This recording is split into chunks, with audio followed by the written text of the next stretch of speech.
What is up, ladies and gentlemen? How are you all doing today? Welcome to another exciting episode of Coocumber Reviews, provided by Coocumber Incorporated, where we have movie reviews, wrestling videos, and just to see how your day is going by Coocumber Incorporated. Ladies and gentlemen, I am here to finally talk about the one, the only, the movie that talks about how we have just one chance to give ourselves another 50 years of freedom. I am talking about the movie known as...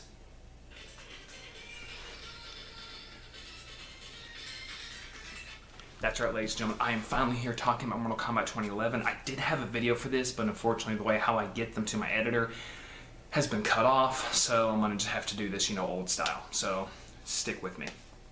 Mortal Kombat has always been something very near and dear to my heart. I played the games when I was a kid in the arcades. I had Mortal Kombat 1 on the Sega Genesis where you had to use a cheat code to turn on the blood. I played Mortal Kombat 2, loved that game until the game started cheating. And then I was introduced to Mortal Kombat, the movie, and I fell in love. I mean, how can you forget that epic theme song that I just played? The Mortal Kombat movie was such a fun ride. It is something that's never going to be forgotten. In my opinion, it is one of the best video game adaptations. In my opinion, there's only like maybe 2 or 3. Mortal Kombat, Silent Hill, Assassin's Creed. Maybe the first Resident Evil. That's a whole other ball game, but I'll talk about that some other time. But Mortal Kombat, the first movie was great, and then Mortal Kombat Annihilation came out. Actually, I did try to make that movie better. If you're interested in that, that will be put in the description box below for you to find that. But then we also had Mortal Kombat Conquest, which was a movie, about the great, a show about the great Kung Lao before the tournament happened with Liu Kang. Then we got Mortal Kombat Legacy, a miniseries on YouTube that was going to lead into a Mortal Kombat movie, and then that kind of got scrapped. And now we have a new Mortal Kombat movie. And I'm just going to go ahead and say, I'm going to go ahead and tell you the things I liked about this movie and then go into things I did not like about this movie. So the things I liked the portrayal of the character Sub-Zero. I loved the character portrayal of Kano. I loved how we got certain characters that have never actually been in the movies before. I really thought it was great to see Cabal in a movie other than, he was mentioned in Mortal Kombat Annihilation. We got to see Mileena. We got to see Raiko, even though he was kind of just a throwaway character. We got to see Kung Lao. And we actually got to get moments of them recognizing the great Kung Lao. We got to see Easter eggs for characters that are going to be showing up, hopefully, in another movie if this does well. We got to see like a lot of these things, and we got to see like a lot of characters that we've never seen in the movie limelight before.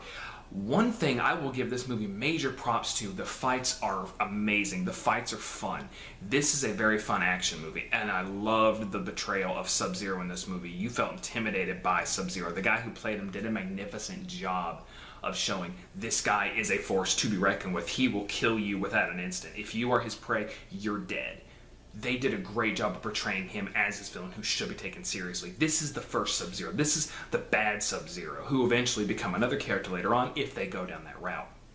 They did a great job with the rivalry between him and Sub-Zero, and I would say that this whole entire movie is built around Scorpion's legacy. This is a movie that is about the legacy and the legend of Scorpion, and it is done magnificently. I love how they started the movie off. The movie starts off and this is going to be a serious film, and it has a really good starting point. And another thing I will actually give them props for, they not only tried to do the best they could to make this a faithful Mortal Kombat movie, but they also did their best to show that this is historically accurate with some of the ninja weapons. For those who don't know, a lot of the ninja weapons were actually used as farming tools originally. In the beginning of the movie, you see his wife using what would become his spear as a gardening tool. I was like, holy crap, they're going for legit realism. They're trying to make this as realistic and historically accurate as possible. And I liked that. I really enjoyed that. Major props.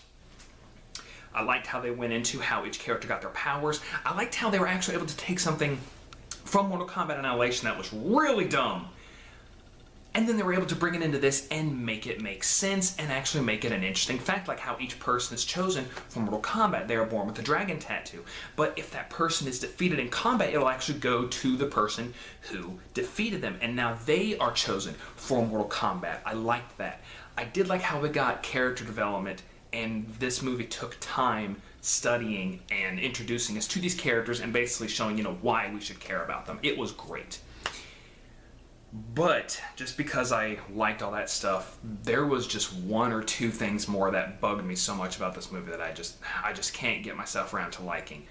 The fact of the matter is that Mortal Kombat, it's a prequel to the tournament. They do like this whole entire thing of, oh, we've only got such and such time before the tournament begins.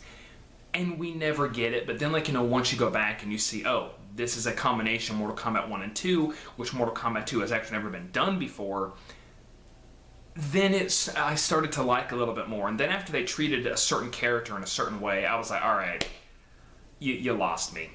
Because I just wanted to see the tournament. That's why I came to this movie, was for the tournament. And I was hoping for some character development. We got that, but the tournament, I was just like, when are we going to get to the tournament? Are we ever going to get to the tournament?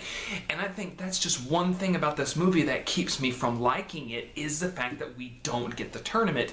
We do get some fights eventually, they build up the fights, and when we finally get them, they're amazing. They're great. We get to see all our favorite moves, we get to see all our favorite locations. It's great.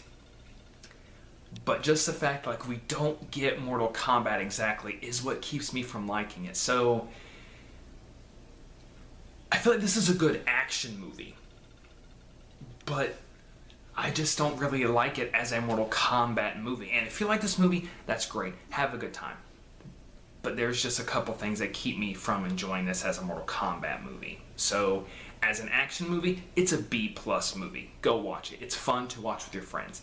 But for me as a Mortal Kombat movie, it gets a C+. It gets a maybe a C to a C-.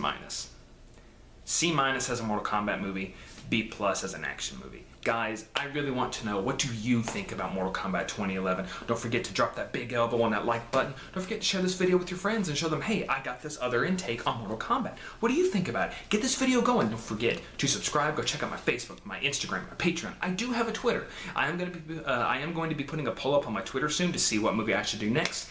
Stay tuned. I am going to be doing my review of Spiral. Have a good day, guys, and we'll see you next time on Cucumber Reviews.